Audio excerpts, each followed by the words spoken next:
o foco principal dela é filosofia da mente. Eu vou falar sobre o problema do que o nativismo está tentando combater no período dele e que até hoje é uma coisa que ainda é um debate atual, que é o que é cognição e o que são o que é o produto da cognição, o que é, por exemplo, representação ou outras formas de entender os processamentos que acontecem ou podem acontecer da cognição.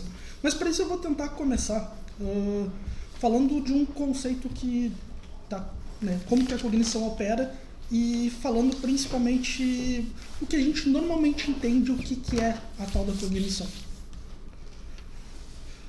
Por exemplo, quando a gente para pensar cognição, que não é uma palavra meio estranha, normalmente não é uma palavra que a gente costuma usar no dia a dia, mas ela pode ser pensada como algo que acontece na mente, mas principalmente como que a mente acaba operando, como que é o que ela faz, o que é esse produto do funcionamento da própria mente.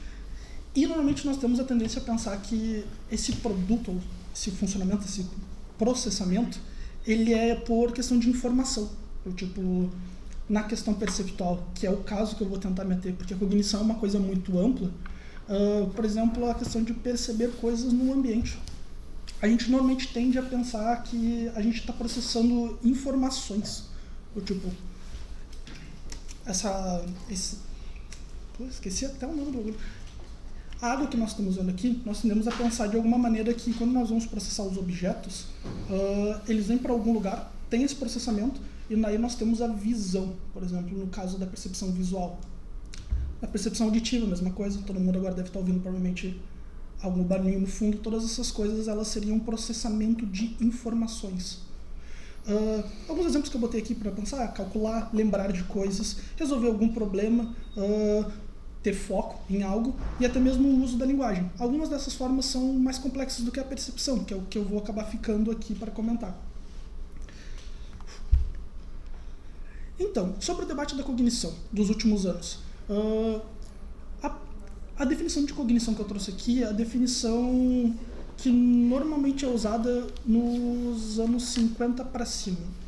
Não que a gente não tenha o debate sobre como o entendimento funciona, como que nós entendemos coisas, mas o linguajar de falar sobre a palavra cognição ela é uma coisa relativamente nova.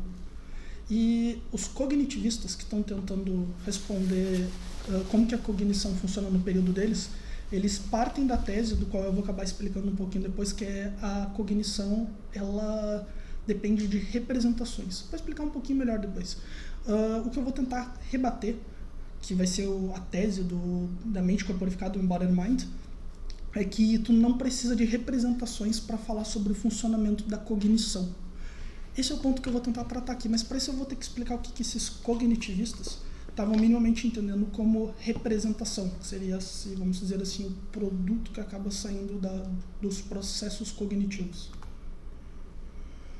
Representação, ela, primeiramente assim, como eu usei o exemplo, o exemplo da visão.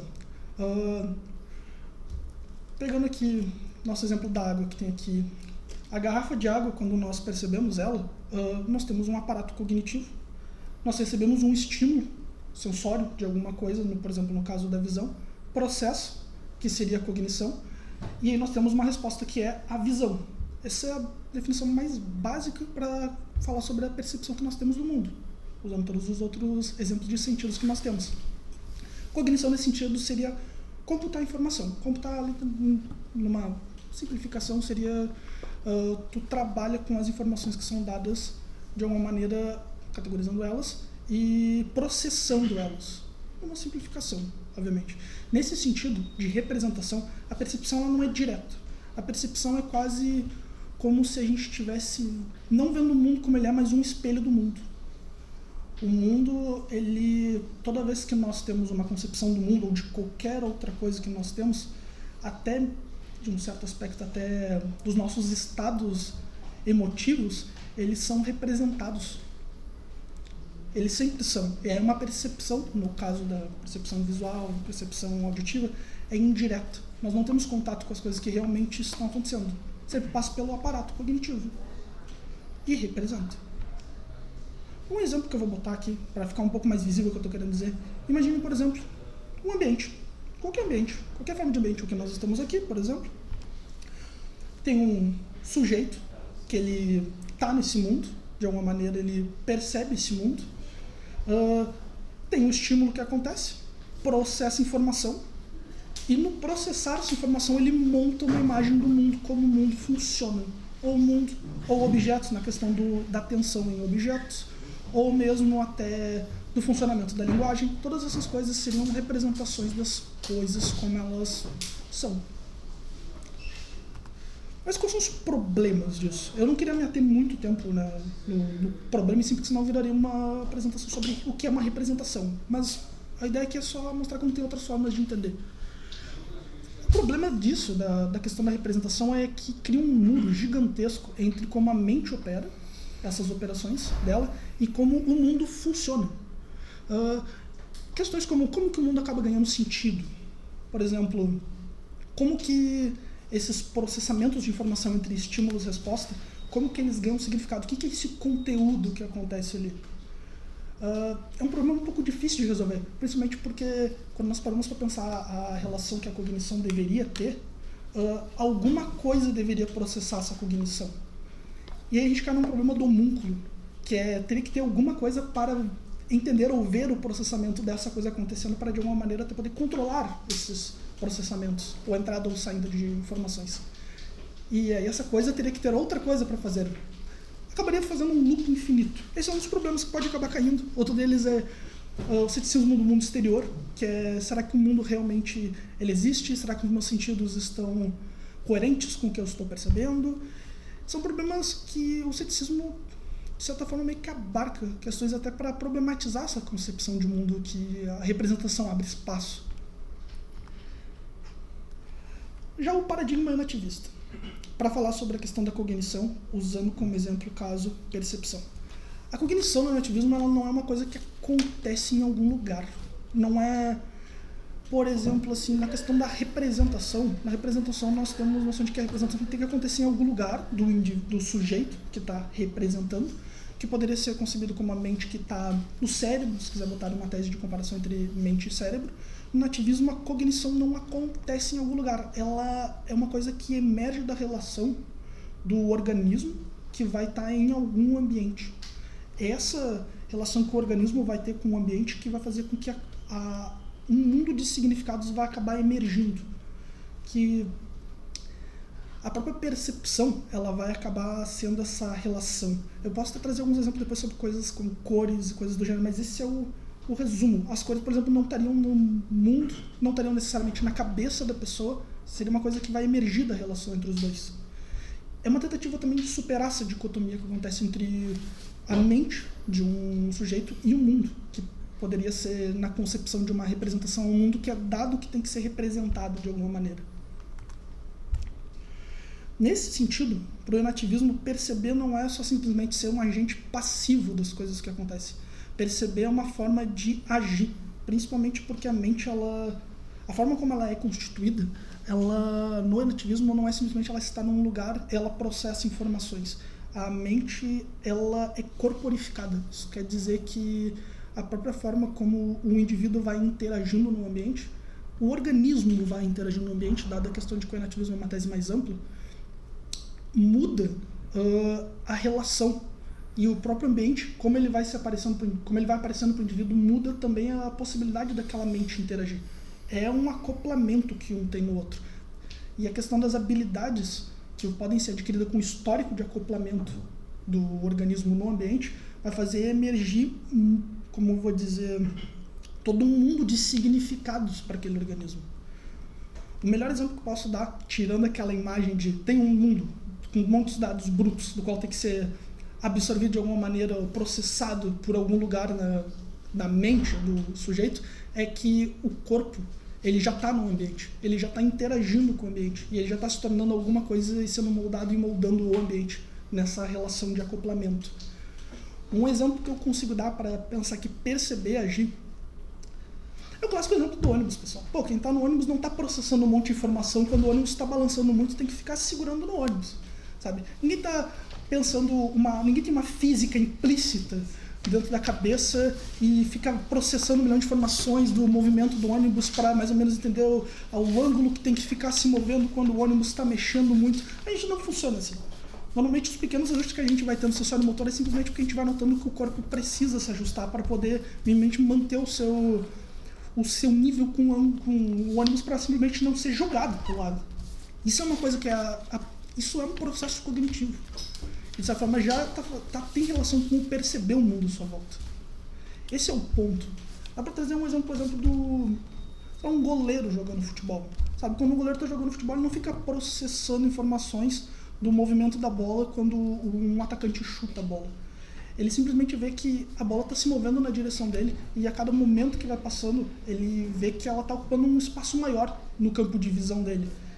E a partir da forma como ele já estava interagindo antes mesmo do jogador chutar a bola, de como ele estava chegando, simplesmente o goleiro já vai se posicionando, ele já vai ajustando para poder de alguma maneira ele conseguir produzir a ação que está sendo proposta para ele.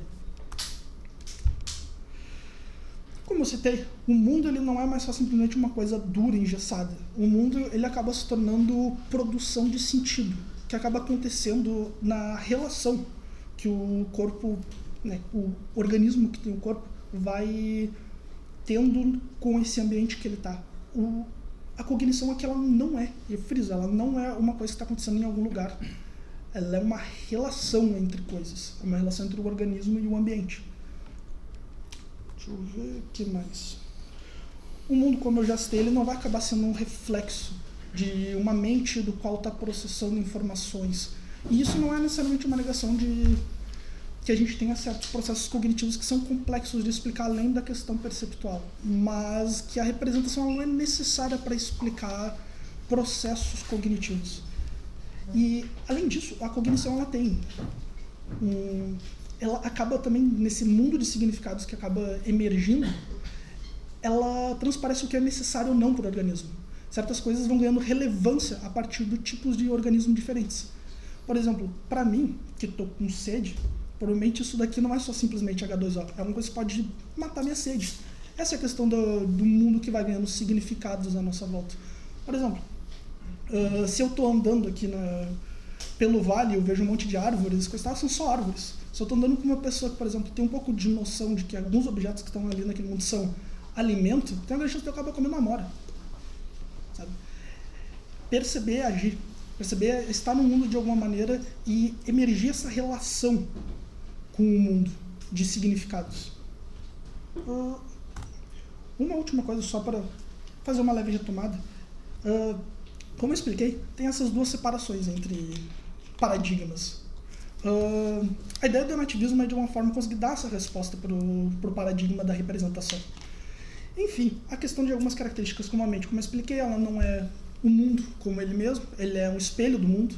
No nativismo, a mente pode ser vista como uma ação corporificada. Mente e corpo não são necessariamente, não tem uma separação entre mente e corpo. O mundo, no representacionalismo, ele é objetivo sobre um certo aspecto e ele é predado, só tem que de alguma forma ser processado pelo sujeito que está inserido nesse mundo. No nativismo ele é co-criado, esse mundo de significados ele emerge a partir da relação, e a percepção representacional ela é indireta e ela reconstrói o mundo.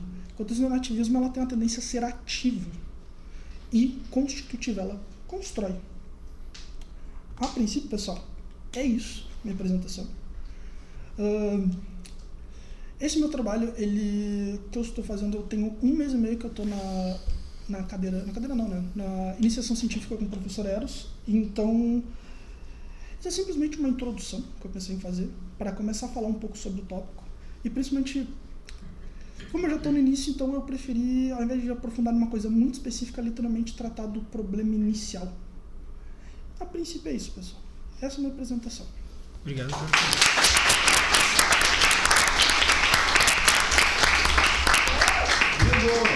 Obrigado. Temos uns 10 minutos para perguntas.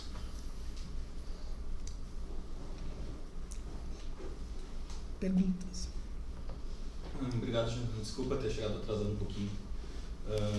Não sei se tu ficou no início da tua apresentação, mas tem alguma já tem alguma resposta pronta para por que preferiu o nativismo em relação à psicologia ecológica?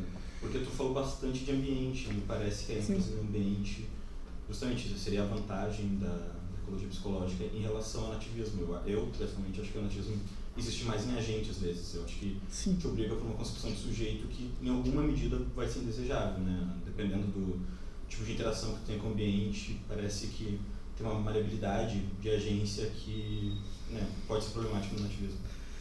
Eu tive uma preferência pelo nativismo, principalmente sobre o nativismo, porque tem mais de um tipo de nativismo, pelo autopoético, principalmente pela questão de como eles tratam a cognição. Porque no nativismo autopoético, a cognição, a proposta da cognição é uma cognição geral. Não é uma cognição, por exemplo, do sujeito pensante que tem cognições superiores, por exemplo, linguagem ou até... linguagem é o melhor exemplo, né? Ou até um processamento de cálculos matemáticos ou coisas voltadas para esse gênero, mas o enativismo autopoético ele tenta responder uma tese de continuidade entre mente e vida. De uma forma, a cognição, em graus de complexidades diferentes, ela acontece em todas as coisas que estão vivas. É por isso que esse foi o ponto principal para eu ter escolhido o enativismo autopoético. Tem também o enativismo sensório-motor, mas o foco deles é muito mais a percepção e um pouco menos a questão da cognição. Nesse exemplo, nesse enativismo o autopoético, eu consigo, por exemplo, questionar coisas como mas e micro-organismos, células, elas são seres sencientes? São questões do qual não são problemas efetivos para a psicologia ecológica. A psicologia ecológica ela tem um grande foco na questão perceptual, mas algumas outras coisas ela nem se propõe a responder. São coisas que até são um pouco importantes assim, para mim na questão da cognição. Então foi por isso que eu segui pelo caminho do nativismo autopoético. Você já leu a tese do Jefferson? Ainda não. Tá no Lume, eu verifiquei aqui, é The Primacy of Knowing How, e ele também ele defende o nativismo autopoético. Legal. Então, acho que, enfim, várias coisas que você falou, acho que comigo. Depois, passa. Pode deixar. Mais alguma pergunta? Certo, obrigado, Jonathan. Valeu.